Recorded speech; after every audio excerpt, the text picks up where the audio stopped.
नमस्कार दोस्तों, स्वागत है आप सभी का एक बार फिर से हमारी आज की इस वीडियो में।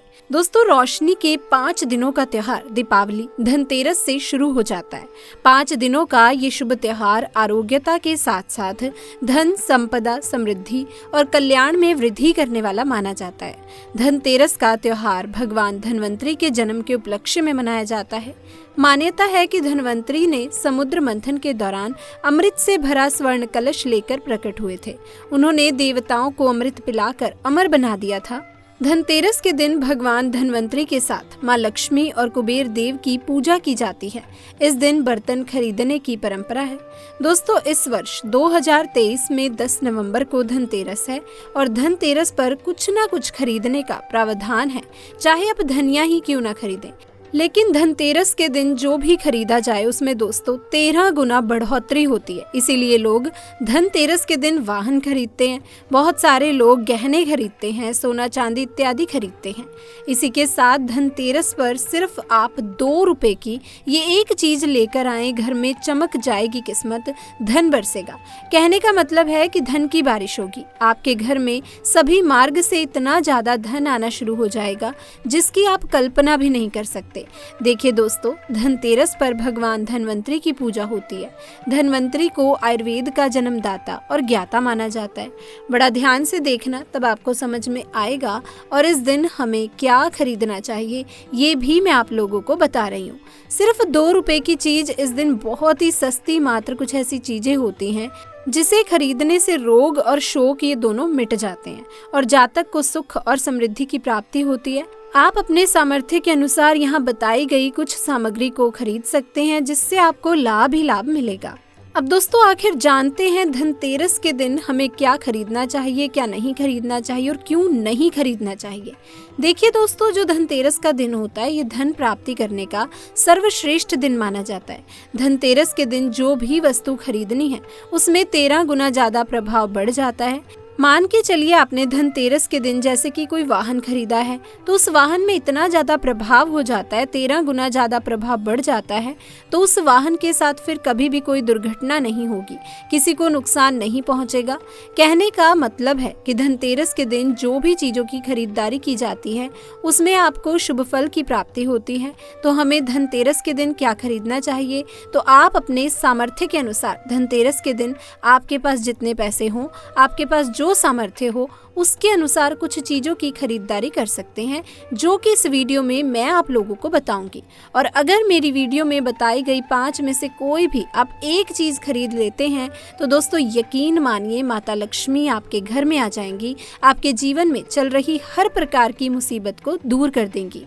तो आइए दोस्तों, इस वीडियो में जानते हैं कि वास्तव में हमें धनतेरस के दिन क्या खरीदारी करनी चाहिए। मैं 5 चीज बता रही हूँ, आपके घरों के आसपास में ये चीज मिल जाएगी तो खरीद लेना, आप अपने सामर्थ्य अनुसार खरीद सकते हैं। साथ ही दोस्तों, अगर अभी तक आपने कमेंट बॉक्स में जय माता लक्ष्मी नहीं लिखा है तो जल्दी से जाके कमेंट सेक्शन में लिख दें जय माता लक्ष्मी। तो दोस्तों, सबसे पहले कमल के बीज, ध्यान से सुनिएगा। कमल के फूल को जो है निकालने के बाद इसे कमल का बीज निकलता है, जिसे हम कमल गट्टा बोलते हैं। जो इसके अंदर से बीज निकलता है उनकी माला बनती है, जिसमें माता लक्ष्मी को सिद्ध करने के लिए इनकी माला का जाप होता है। तो देखिए, जो कमल की माला के गट्टे होते हैं जो माता लक्ष्मी को बहुत पसंद है, कमल के जो बीज होते हैं माता लक्ष्मी को बहुत ही पसंद है। तो एक काम करना, धनतेरस के दिन धन्वंतरी महाराज को और माता लक्ष्मी को 5-5 आपको कमल के जो बीज हैं वो समर्पित कर देने हैं और आपको प्रार्थना करनी है कि हे माता लक्ष्मी, आप हमारी गरीबी को मिटा दीजिए।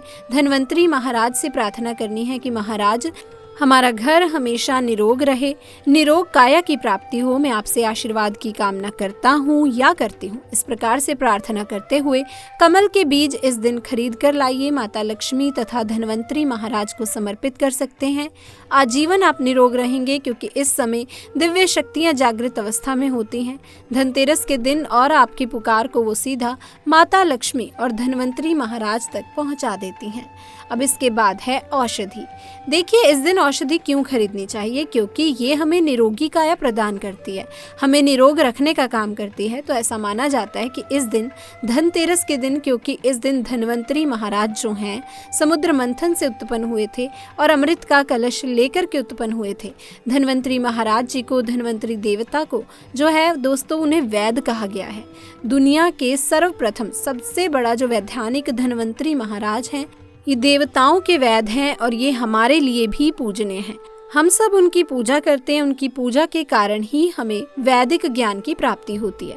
तो इस दिन जो है कलाबज, गोदबज या फिर जो शंकर जटम या सर्वे अवधि नाम की एक औषधि होती है, आप ये घर में खरीद करके ला सकते हैं। ये घर में खरीद करके आप अपने घर में लाते हैं और इसे स्थापित करते हैं या फिर धन्वंतरी महाराज को समर्पित करते हैं।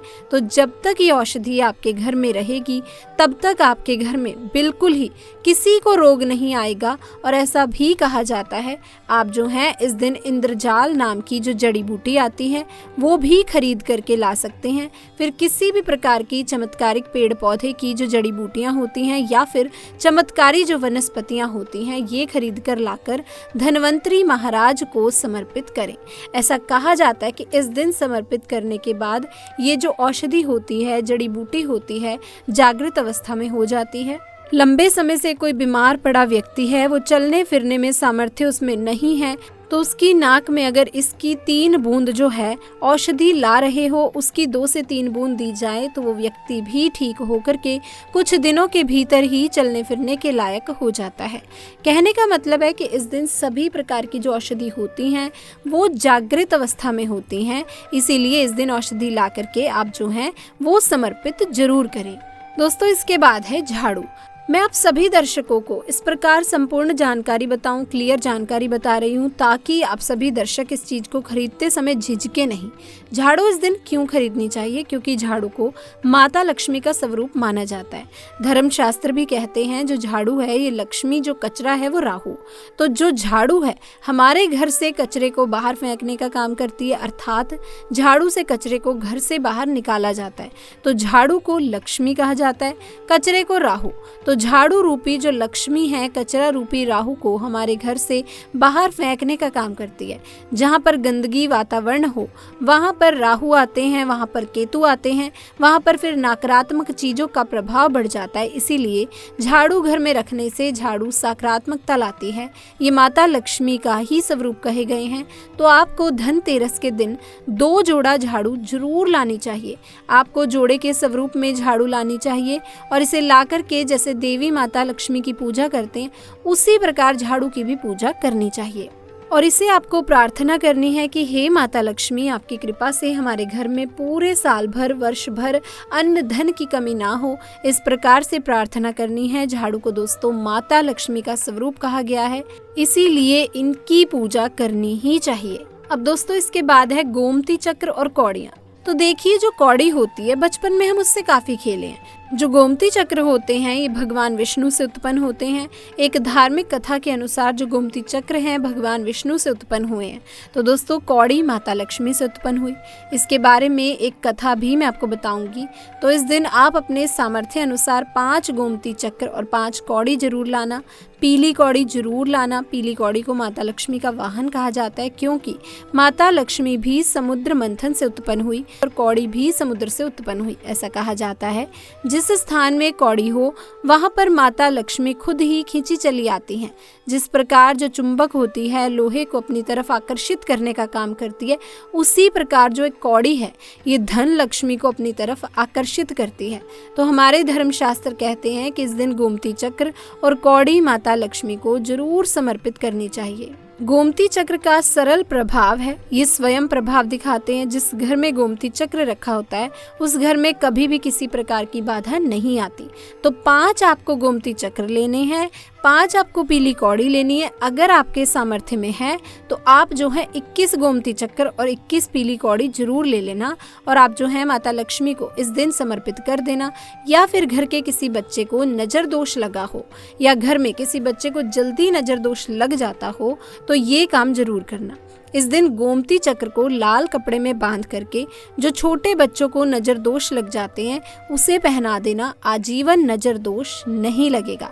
तो फिर जिनके घर में लंबे समय से बीमारी है, जो बीमारी से छुटकारा पाना चाहते हैं, खुद आपको कोई रोग है, आप चाहते हो कि रोग से आपको मुक्ति मिल जाए, या फिर कोई लोग आपके ऊपर में किया कराया काम करवा देते हैं, तो आपको इस दिन 7 गोमती चक्र लेने हैं और सभी से 7 बार उतार करके किसी बहते हुए जल में प्रवाहित कर देने हैं। बिल्कुल ही जल की धारा के साथ में आपके शरीर के किए गए तंत्र विकार गोमती चक्र खींच लेगा, बहा देंगे और आप आजीवन बीमारी से मुक्त रहेंगे। अब दोस्तों है इसके बाद धनिया। धनिया का जो संबंध है वो सीधा धन की देवी माता लक्ष्मी से है। देखिए दोस्तों, आज भी ग्रामीण क्षेत्र में धनतेरस के दिन धनिया बोया जाता है। ऐसा माना जाता है कि धनतेरस के दिन कोई व्यक्ति घर में धनिया खरीद करके लाए और इसे बो दे तो ऐसे व्यक्ति के जीवन में जैसे जैसे धनिया बनना शुरू होता है, वैसे वैसे व्यक्ति के जीवन में चल रही परेशानी है, चाहे धन संबंधी परेशानी हो, चाहे किसी भी प्रकार की परेशानी हो, वो परेशानी दूर हो जाती है। जैसे जैसे धनिया का कार्य बढ़ता है वैसे वैसे व्यक्ति की अध्यात्म उन्नति बढ़ती है। तो कैसे करना होता है? आपको मार्केट से एक मुट्ठी धनिया खरीद करके लाना है। आप चाहते हैं तो 1 किलो भी खरीद कर ला सकते हैं, लेकिन उपाय बताओ। इसमें आपको एक मुट्ठी धनिया ही चाहिए। एक मुट्ठी धनिया को ला करके लाल कलर के वस्त्र में आपको डाल देना है और इसे माता लक्ष्मी के श्री चरणों में समर्पित कर देना है। आपको प्रार्थना करनी है कि माता, इस धनिया से हमारा दुर्भाग्य दूर हो। इस प्रकार से प्रार्थना करते हुए कुछ धनिया आपको अपने घर के मसाले में डाल देने हैं पीस करके, और कुछ धनिया को आपको जो है जमीन में बो देना है। जैसे जैसे धनिया उगना शुरू होगा वैसे वैसे आपकी प्रगति होनी शुरू होगी। फिर ये लगाए हुए धनिये को, जो कच्चा धनिया होगा, उसको आप सब्जी में प्रयोग कर सकते हैं या फिर इसकी चटनी बनाकर भी खा सकते हैं। देखिए दोस्तों, हमने 5 उपाय बताए हैं, सबसे सरल उपाय बताए हैं। जिस उपाय से आपका भला होगा, आपका कल्याण होगा, तो आप अपने सामर्थ्य अनुसार 5 में से कोई भी एक वस्तु अपने घर में जरूर खरीद करके लाइए। आपके अध्यात्म में उन्नति होगी। तो दोस्तों, ये थी हमारी आज की वीडियो। आपको वीडियो कैसी लगी हमें कमेंट सेक्शन में आके जरूर बताइएगा। इसी के साथ इस वीडियो को जल्दी से जाके एक लाइक कर दें, शेयर कर दें और चैनल को सब्सक्राइब करना बिल्कुल भी ना भूलें। मिलते हैं किसी और वीडियो में, तब तक के लिए आप सभी का धन्यवाद।